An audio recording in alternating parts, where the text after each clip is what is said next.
CM ಕುರ್ಚಿ fight ಬಗ್ಗೆ ಮಾತನಾಡಿದ ಸಚಿವ ಸತೀಶ್ ಜಾರಕಿಹೊಳಿ ಯಾವಾಗಲಾದರೂ ಒಂದು ದಿನ ಅಧಿಕಾರ ಬಿಡಲೇಬೇಕು. 10 ಸಾರಿ ಸಿಎಂ ಆದ್ರೂ ಒಂದೇ ದಿನ ಬಿಡಬೇಕಲ್ವಾ? 30 ತಿಂಗಳ ನಂತರವಾದರೂ ಕೂಡ ಅಧಿಕಾರ ಬಿಡಬಹುದು, ಇಲ್ಲ ಅದಕ್ಕಿಂತ ಮುಂಚಿತವಾಗಿಯೇ ಬಿಡಬಹುದು. ಹೈಕಮಾಂಡ್ ಹೇಳಿದ್ರೆ ಬಿಡಬೇಕಲ್ವಾ ಅಂತ ಹೇಳಿದ್ದಾರೆ. ಇನ್ನು ಇದೇ ವಿಚಾರವಾಗಿ ಸಚಿವ ಎಂಬಿ ಪಾಟೀಲ್ ರಾಜಕೀಯ ಶಾಶ್ವತ ಅಲ್ಲ ಅನ್ನೋದು ಸತ್ಯ. 2028ರವರೆಗೆ ಸಿದ್ದರಾಮಯ್ಯನವರೇ ಇರ್ತಾರೆ ಅಂತ ಹೇಳಿದ್ದಾರೆ. ಇನ್ನು ಇದೇ ವಿಚಾರದ ಬಗ್ಗೆ ಪರಮೇಶ್ವರ್, ಶರಣಬಸಪ್ಪ ದರ್ಶನಾಪುರ ಮತ್ತು ಮಧು ಬಂಗಾರಪ್ಪ, ಭೈರತಿ ಸುರೇಶ್, ಕೆಎನ್ ರಾಜಣ್ಣ ಕೂಡ ಪ್ರತಿಕ್ರಿಯಿಸಿದ್ದಾರೆ. ಅಧಿಕಾರ ಶಾಶ್ವತ ಅಲ್ಲ ಎಂಬ ಸಿಎಂ ಹೇಳಿಕೆ ವಿಚಾರದ ಬಗ್ಗೆ ಬೆಂಗಳೂರಿನಲ್ಲಿ ಮಾತನಾಡಿದ ಮಾಜಿ ಸಂಸದ ಡಿಕೆ ಸುರೇಶ್, ಸಿಎಂ ಅವರು ಸಹಜವಾಗಿ ಮಾತನಾಡಿದ್ದಾರಷ್ಟೇ, ಹೀಗಾಗಿ ಅದಕ್ಕೆ ಹೆಚ್ಚು ಮಹತ್ವ ಕೊಡೋದು ಬೇಡ, ಅದರ ಬಗ್ಗೆ ವಿಶ್ಲೇಷಣೆ ಮಾಡುವ ಅಗತ್ಯವೂ ಇಲ್ಲ ಅಂತ ಹೇಳಿದರು. ಸಿಎಂ ಡಿಸಿಎಂ ನಾಟಿ ಕೋಳಿ ಬ್ರೇಕ್ಫಾಸ್ಟ್ ವಿಚಾರದ ಬಗ್ಗೆ ಬಾಗಲಕೋಟೆಯಲ್ಲಿ ಮಾತನಾಡಿದ ಮಾಜಿ ಡಿಸಿಎಂ ಕೆಎಸ್ ಈಶ್ವರಪ್ಪ, ನಾಟಿ ಕೋಳಿ ತಿಂತಾರೋ ಅಥವಾ ನಾಟಿ ಫ್ರೈ ತಿಂತಾರೋ ಅದಕ್ಕೆ ಅಷ್ಟೊಂದು ಇಂಪಾರ್ಟೆನ್ಸ್ ಕೊಡಬೇಕಿಲ್ಲ. ಸಿಎಂ ಡಿಸಿಎಂ ಸೇರಿದಾಗ ರಾಜ್ಯದ ಅಭಿವೃದ್ಧಿ ಬಗ್ಗೆ ಚರ್ಚೆ ಮಾಡಲಿ, ಅದನ್ನ ಬಿಟ್ಟು ಯಾರು ಮುಖ್ಯಮಂತ್ರಿ ಆಗಬೇಕು, ಉಪಮುಖ್ಯಮಂತ್ರಿ ಆಗಬೇಕು ಚರ್ಚೆ ಮಾಡ್ತಾರೆ ಅಂತ ಕಿಡಿಕಾರಿದ್ದಾರೆ. ರಾಜ್ಯದಲ್ಲಿ ಸಿಎಂ ಬದಲಾವಣೆ ಚರ್ಚೆ ಬೆನ್ನಲ್ಲೇ ಛಲವಾದಿ ಸಮುದಾಯದ ಮುಖಂಡರು ನಮ್ಮ ಸಮುದಾಯಕ್ಕೆ ಪರಮೇಶ್ವರ್ಗೆ ಸಿಎಂ ಸ್ಥಾನ ನೀಡುವಂತೆ ಆಗ್ರಹಿಸಿದ್ದಾರೆ. ಚಿತ್ರದುರ್ಗದಲ್ಲಿ ಸುದ್ದಿಗೋಷ್ಠಿಯಲ್ಲಿ ಮಾತನಾಡಿದ ಛಲವಾದಿ ಸಮುದಾಯದ ಮುಖಂಡರು, ರಾಜ್ಯದಲ್ಲಿ ಪರಮೇಶ್ವರ್ 8 ವರ್ಷ ರಾಜ್ಯಾಧ್ಯಕ್ಷರಾಗಿ ಕೆಲಸ ಮಾಡಿದ್ದಾರೆ. ನಮ್ಮ ಸಮುದಾಯ ಕಾಂಗ್ರೆಸ್ಗೆ ಬೆಂಬಲ ನೀಡುತ್ತಾ ಬಂದಿದೆ, ಹೀಗಾಗಿ ಸಿಎಂ ಬದಲಾವಣೆ ಆದರೆ ನಮ್ಮ ಸಮುದಾಯಕ್ಕೆ ನೀಡಿ, ಅದರಲ್ಲೂ ಪರಮೇಶ್ವರ್ಗೆ ನೀಡಿ ಅಂತ ಹೇಳಿದ್ದಾರೆ. ಬಿಜೆಪಿಯಲ್ಲೂ ರಾಜ್ಯಾಧ್ಯಕ್ಷ ಪಟ್ಟಕ್ಕಾಗಿ ಕಿತ್ತಾಟ ಶುರುವಾಗಿದ್ದು, ಬಿಜೆಪಿಯ ರೆಬೆಲ್ ನಾಯಕರು ದೆಹಲಿಗೆ ತೆರಳಿದ್ದು, ದೆಹಲಿಯಲ್ಲಿ ಕೇಂದ್ರ ಸಚಿವ ಸೋಮಣ್ಣ ಜೊತೆ ಸಭೆ ಮಾಡಿದ್ದಾರೆ. ನೂತನ ರಾಜ್ಯಾಧ್ಯಕ್ಷರ ಆಯ್ಕೆ ಮಾಡುವಂತೆ ರೆಬೆಲ್ ನಾಯಕರು ಪಟ್ಟು ಹಿಡಿದಿದ್ದು, ಹೀಗಾಗಿ ದೆಹಲಿಯಲ್ಲಿ ಸೋಮಣ್ಣ ಹಾಗೂ ಕುಮಾರಸ್ವಾಮಿಯನ್ನ ರೆಬೆಲ್ ನಾಯಕರು ಭೇಟಿಯಾಗಿ ಚರ್ಚೆ ನಡೆಸಿದ್ದಾರೆ. ಅಲ್ಲದೆ ವರಿಷ್ಠರ ಭೇಟಿಯಾಗಿ ರೆಬೆಲ್ ನಾಯಕರು ಕಾದು ಕುಳಿತಿದ್ದು, ವಿಜಯೇಂದ್ರ ಬದಲಾವಣೆಗಾಗಿ ಪಟ್ಟು ಹಿಡಿದಿದ್ದಾರೆ.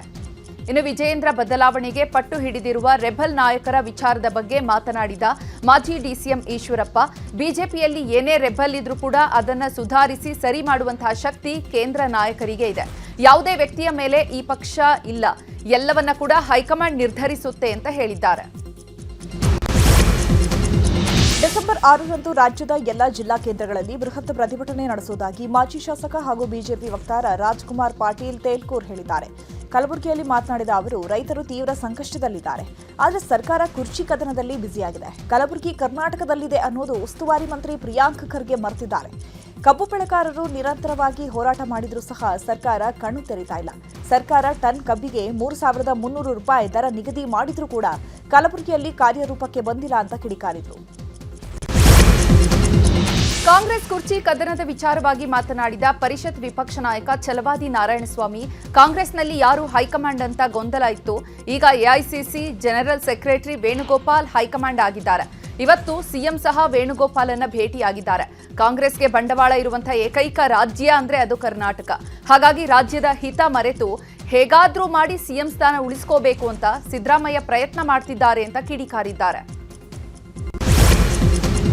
ದೆಹಲಿಯಲ್ಲಿ ಮಾಜಿ ಸಚಿವ ಕೆಎನ್ ರಾಜಣ್ಣ ಪುತ್ರ ರಾಜೇಂದ್ರ ಬಿಜೆಪಿ ನಾಯಕರಾದ ಪ್ರಹ್ಲಾದ್ ಜೋಶಿ, ಸೋಮಣ್ಣ, ಅರವಿಂದ್ ಬೆಲ್ಲದ್ನ ಭೇಟಿಯಾಗಿದ್ದಾರೆ. ಸದ್ಯ ರಾಜೇಂದ್ರ ಅವರ ಭೇಟಿ ಈಗ ಹಲವು ಅನುಮಾನಕ್ಕೆ ಕಾರಣವಾಗಿದ್ದು, ಕಾಂಗ್ರೆಸ್ ಬಿಕ್ಕಟ್ಟಿನ ಹೊತ್ತಲ್ಲಿ ಈ ಭೇಟಿಯಾಗಿರೋದು ಹಲವು ಚರ್ಚೆಗಳಿಗೆ ಕಾರಣವಾಗಿದೆ. ಇನ್ನು ಬಿಜೆಪಿ ಸಚಿವರನ್ನ ರಾಜಣ್ಣ ಪುತ್ರ ರಾಜೇಂದ್ರ ಭೇಟಿ ವಿಚಾರದ ಬಗ್ಗೆ ತುಮಕೂರಲ್ಲಿ ಮಾತನಾಡಿದ ರಾಜಣ್ಣ, ವಿಭೋತ್ಕದಲ್ಲಿ ರಾಜೇಂದ್ರ ಸೀನಿಯರ್ ನಿರ್ದೇಶಕನಿದ್ದು ಹಿಬ್ರೋ ಆರ್ಟಿಫಿಷಿಯಲ್ ಮ್ಯಾನ್ಯೂರ್ ಮಾಡಬೇಕಾಗಿದೆ, ಹೀಗಾಗಿ ಇದೆಲ್ಲವೂ ಕೇಂದ್ರ ಸರ್ಕಾರಿ ಸಚಿವರ ಅಡಿಯಲ್ಲಿ ಬರುತ್ತೆ, ಹೀಗಾಗಿ ಭೇಟಿಯಾಗಿದ್ದಾರೆ, ಇದಕ್ಕೆ ವಿಶೇಷ ಅರ್ಥ ಕಲ್ಪಿಸೋದು ಬೇಡ ಅಂತ ಹೇಳಿದ್ದಾರೆ. ಬಿಎಂಆರ್ಸಿಎಲ್ ಅಧಿಕಾರಿಗೆ ಕಂದಾಯ ಸಚಿವ ಕೃಷ್ಣ ಬೈರೇಗೌಡ ಕ್ಲಾಸ್ ತೆಗೆದುಕೊಂಡಿದ್ದಾರೆ. ಬ್ಲೂ ಲೈನ್ ಕಾಮಗಾರಿ ವೀಕ್ಷಣೆಗೆ ತೆರಳಿದ್ದ ವೇಳೆ ಮೆಟ್ರೋ ಕಾಮಗಾರಿ ವಿಳಂಬ ಮಾಡಿದ ಅಧಿಕಾರಿಯನ್ನ ತರಾಟೆಗೆ ತೆಗೆದುಕೊಂಡಿದ್ದಾರೆ. 1 ಪಿಲ್ಲರ್ ಹಾಕೋಕ್ಕೂ 2 ವರ್ಷ ಬೇಕಾ? ಎಷ್ಟು ಜಾಗ ಆಕ್ರಮಿಸಿಕೊಂಡಿದ್ಯಾರ? ಕೆಲಸ ಮಾಡಲ್ಲ ಅಂದ ಮೇಲೆ ಇದನ್ನೆಲ್ಲ ರಸ್ತೆಗೆ ಹಾಕಿ ಯಾಕೆ ಜನರಿಗೆ ತೊಂದರೆ ಕೊಡ್ತಿದ್ದೀರಾ ಅಂತ ಗರಂ ಆಗಿದ್ದಾರೆ.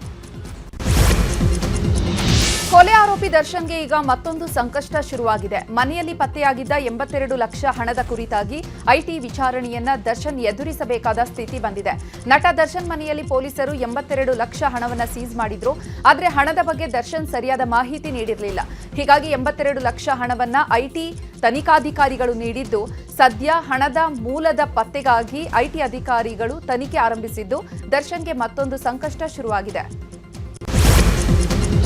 ರೇಣುಕಾಸ್ವಾಮಿ ಕೊಲೆ ಪ್ರಕರಣ ಸಂಬಂಧ ಇವತ್ತು ಸಿಸಿಎಚ್ 57ನೇ ನ್ಯಾಯಾಲಯದ ಮುಂದೆ ದರ್ಶನ್, ಪವಿತ್ರ ಸೇರಿದಂತೆ 7 ಆರೋಪಿಗಳು ವಿಡಿಯೋ ಕಾನ್ಫರೆನ್ಸ್ ಮೂಲಕ ಹಾಜರಾಗಿದ್ದಾರೆ. ಇನ್ನು ಪ್ರಕರಣ ಸಂಬಂಧ ಪ್ರತ್ಯಕ್ಷ ಸಾಕ್ಷಿಗಳು, ಎಫ್ಎಸ್ಎಲ್ ರಿಪೋರ್ಟ್, ತಾಂತ್ರಿಕ ಸಾಕ್ಷ್ಯಗಳನ್ನು ಕೋರ್ಟ್ಗೆ ಕೊಡಲಾಗಿದೆ.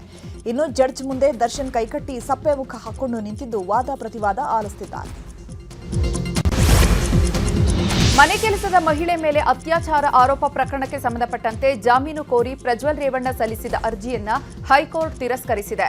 ಕೆಳಹಂತದ ನ್ಯಾಯಾಲಯದ ಆದೇಶ ಅಮಾನತಿನಂತೆ ಇರಿಸಿ ಜಾಮೀನು ನೀಡುವಂತೆ ಪ್ರಜ್ವಲ್ ರೇವಣ್ಣ ಕೋರ್ಟ್ಗೆ ಮನವಿಯನ್ನ ಸಲ್ಲಿಸಿದ್ರು. ಆದರೆ ಪ್ರಜ್ವಲ್ ರೇವಣ್ಣ ಅರ್ಜಿಯನ್ನ ಹೈಕೋರ್ಟ್ ಮತ್ತೆ ವಜಾಗೊಳಿಸಿದೆ.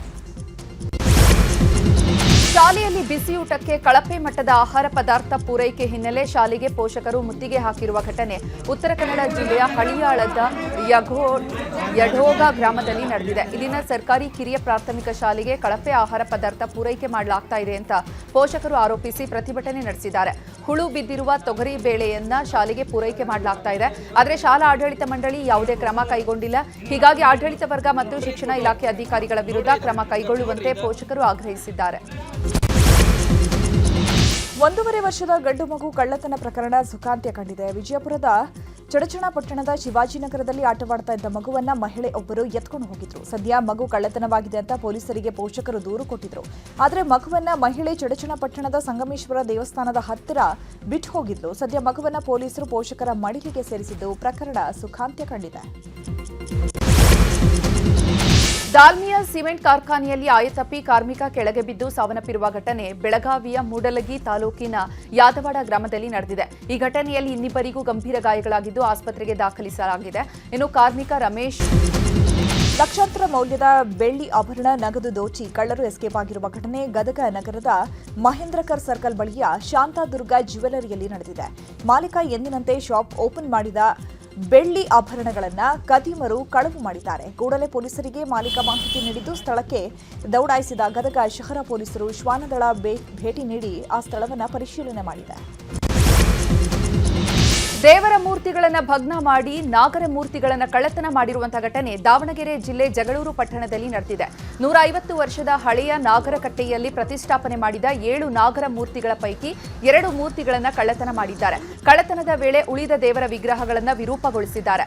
ಚಿಕ್ಕ ಗಣೇಶ ಮೂರ್ತಿ, ಈಶ್ವರ ಲಿಂಗ, ನಂದಿ ಮೂರ್ತಿಯನ್ನು ಭಗ್ನಗೊಳಿಸಿದ್ದಾರೆ. ಈ ಘಟನೆಗೆ ಸಂಬಂಧಪಟ್ಟಂತೆ ಜಗಳೂರು ಪೊಲೀಸ್ ಠಾಣೆಯಲ್ಲಿ ಪ್ರಕರಣ ದಾಖಲಾಗಿದೆ. ಸದ್ಯ ಆರೋಪಿಗಳಿಗಾಗಿ ಪೊಲೀಸರು ಹುಡುಕಾಟ ನಡೆಸಿದ್ದಾರೆ. ದೇಗುಲದ ಹೋಂಗಾರ್ಡ್ ಅನ್ನ ಆನೆ ಸೊಂಡಿಲಿನಿಂದ ಎಸೆದಂತಹ ಘಟನೆ ದಕ್ಷಿಣ ಕನ್ನಡ ಜಿಲ್ಲೆ ಕಡಬ ತಾಲೂಕಿನ ಕುಕ್ಕೆ ಸುಬ್ರಹ್ಮಣ್ಯದಲ್ಲಿ ನಡೆದಿದೆ. ವಾರ್ಷಿಕ ಜಾತ್ರಾ ಪ್ರಯುಕ್ತ ನಡೆದಂತಹ ನೀರು ಬಂಡಿ ಉತ್ಸವದ ವೇಳೆ ಭಕ್ತರೊಂದಿಗೆ ಆನೆ ಆಟ ಆಡ್ತಾ ಇತ್ತು. ಸಿಬ್ಬಂದಿ ಅಡ್ಡ ಬಂದಿದ್ದಾರೆ.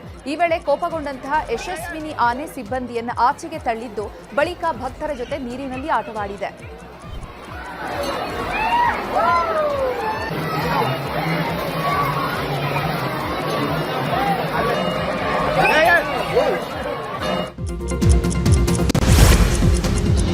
ರಾಜಭವನದ ಹೆಸರನ್ನ ಲೋಕಭವನ ಎಂದು ಮರು ನಾಮಕರಣ ಮಾಡಿ ಆದೇಶ ಹೊರಡಿಸಲಾಗಿದೆ. ಕೇಂದ್ರ ಗೃಹ ಇಲಾಖೆ ಸೂಚನೆ ಮೇರೆಗೆ ಮರು ನೇಮಕದ ಆದೇಶ ಮಾಡಿದ್ದು, ರಾಜ್ಯಪಾಲರ ವಿಶೇಷ ಕಾರ್ಯದರ್ಶಿಯಿಂದ ಸರ್ಕಾರದ ಮುಖ್ಯ ಕಾರ್ಯದರ್ಶಿಗೆ ಈ ಕುರಿತು ಪತ್ರ ಬರೆದಿದ್ದು, ರಾಜಭವನ ಇನ್ಮುಂದೆ ಲೋಕಭವನ ಅಂತ ಮಾರ್ಪಾಡು ಮಾಡಲಾಗಿದ್ದು ಎಲ್ಲ ಇಲಾಖೆಗಳಿಗೂ ತಿಳಿಸುವಂತೆ ಸೂಚಿಸಲಾಗಿದೆ.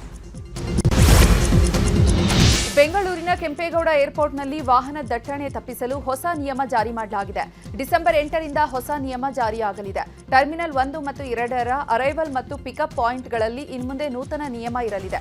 ಪಿಕಪ್ ಪಾಯಿಂಟ್ಗಳಲ್ಲಿ 8 ನಿಮಿಷ ಮೀರಿದ್ರೆ ವಾಹನಗಳಿಗೆ ಶುಲ್ಕ ಹಾಕಲಾಗುತ್ತದೆ. ಇನ್ನು ಹೊಸ ನಿಯಮದ ಪ್ರಕಾರ ಕ್ಯಾಬ್ ಚಾಲಕರು ಆಕ್ರೋಶ ವ್ಯಕ್ತಪಡಿಸಿದ್ದು, ಈ ನಿಯಮ ಜಾರಿಗೆ ತರಬಾರದು ಅಂತ ಆಗ್ರಹಿಸಿದ್ದಾರೆ.